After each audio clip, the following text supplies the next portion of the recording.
Z5 पर एक नई सीरीज रिलीज हुई है, ब्लडी ब्रदर्स, जो स्कॉटिश सीरीज गिल्ड का ऑफिशियल इंडियन अडेप्टेशन है। शो को डायरेक्ट किया है साथिया वाले शाद अली ने। लीड में है जयदीप अलावत और मोहम्मद जीशान आयुब, जो यहाँ जगजीत और दिलजीत नाम के भाई बने हैं। दोनों एक दूसरे से बिल्कुल ऑपोजिट। जगजीत एक वकील है, अपनी लॉ फर्म चलाता है, लेकिन उसकी आड़ में बहुत कुछ कर रहा है। वही दिलजीत एक बुक स्टोर चलाता है, जो उसे उसके भाई ने खरीद कर दिया है, क्योंकि दिलजीत इतना चंट नहीं कि खुद से सब कुछ कर पाए। हर बात को लिटरली लेता है, शेरो शायरी वाली भाषा में बात करता है, खुद सीधा है और दूसरों को भी ऐसा ही समझता है। एक रात दोनों भाई अपनी गाड़ी में एक रिसेप्शन से लौट रहे होते हैं, तब भी अचानक अंधेरे में इनकी गाड़ी से एक आदमी को टक्कर लग जाती है और वो मौके पर ही मर जाता है।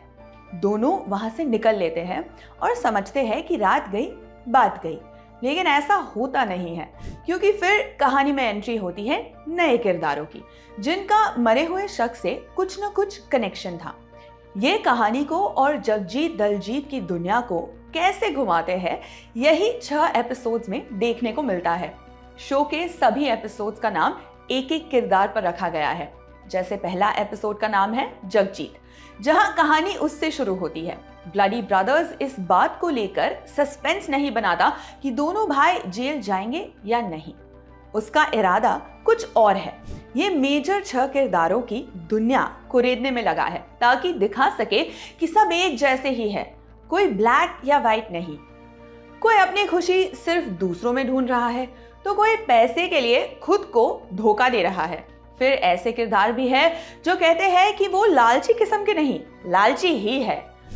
शो के शुरुआती एपिसोड्स में ऐसे कई सीन्स हैं जिनका उस वक्त कोई तुक नहीं बनता, नैरेटिव में अटपटे लगते हैं, लेकिन आगे चलकर उनके तार जुड़ते दिखते हैं। शो ने ऐसा कई मोमेंट्स पर किया और कामयाब भी रहे। हर एपिसोड एक क्लिफ हैंगर पर खत्म होता है, लेकिन शो की राइटिंग से एक बड़ी शिकायत है। यहाँ हर मेजर किरदार की लाइफ को स्पेस देने की कोशिश करना चाहा गया, पर ऐसा करने में डेप्थ में उतरना भूल गए। जैसे हमें पता चलता है कि इस किरदार की लाइफ में फलान दिक्कत है, इसीलिए ये ऐसा कर रहा है, ऐसा पता चलता है सिर्फ डायलॉग्स के जरिए, एक्शन से नहीं। मतलब किरदार जितने ऑन स्क्रीन दिख रहे हैं वैसे ही छोड़ दिए गए। वो इससे पहले कैसे रहे होंगे, उनकी लाइफ क्या थी, ये जानने की जिज्ञासा कभी नहीं जाग पाती। अगर एक्टिंग की बात करें तो 3 एक्टर्स के हिस्से अच्छे सीन आए। पहला तो जगजीत की पत्नी प्रिया बनी श्रुति सेठ के हिस्से। प्रिया को पहली नजर में देखकर ही आप समझ जाते हैं कि वो नीडी किस्म की है, दूसरों पर निर्भर रहती है, अपने पति की प्रायोरिटी लिस्ट में टॉप पर नहीं आती। इस वजह से खुद को हमेशा वल्नरेबल पाती है। प्रिया के बारे में ये तमाम बातें आपको सिर्फ श्रुति को देखकर समझ आ जाती है। अगली है शीला डेविड बनी माया अलग। शीला मैनिपुलेटिव किस्म की इंसान है, जो सीधे तौर पर ये कबूल भी करती है और आदर्शवादी बनने की कोशिश नहीं करती। तीसरे नंबर पर आते हैं प्राइवेट इन्वेस्टिगेटर दुष्यंत बने जितेंद्र जोशी, जिनके किरदार की जुबान पर यूपी एक्सेंट का असर फीका नहीं पड़ता। नशे में धुत रहता है और कुछ बड़ा काम करना चाहता है ताकि पत्नी को उस पर गर्व हो। जितेंद्र ने खुद को ऐसे कैरी किया है कि शुरुआत में वो पहचान में नहीं आते। शो की कास्ट में काबिल एक्टर्स के नाम होने के बावजूद ये शो राइटिंग के टर्म्स से पिछड़ जाता है। ऐसे में लास्ट एपिसोड को जल्दी रैप अप करने की कोशिश भी कोई फायदा नहीं पहुंचाती, बस आपके दिमाग में सवाल छोड़ जाती है। जैसे कहानी ऊटी में सेट है, फिर भी किरदार नॉर्थ इंडियन। ऊटी को शायद सिर्फ उसकी एस्थेटिक वैल्यू के लिए यूज किया गया हो।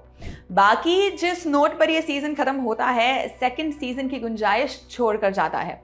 आप उसके लिए एक्साइटेड होंगे या नहीं, ये शो देखकर डिसाइड कर लीजिए। फिर बता दें कि ब्लडी ब्रदर्स को आप Z5 पर स्ट्रीम कर सकते हैं। आपके लिए इस रिव्यू को लिखा है हमारे साथी यमन ने। मेरा नाम है जीशा। देखते रहिए द ललन टॉप सिनेमा। शुक्रिया।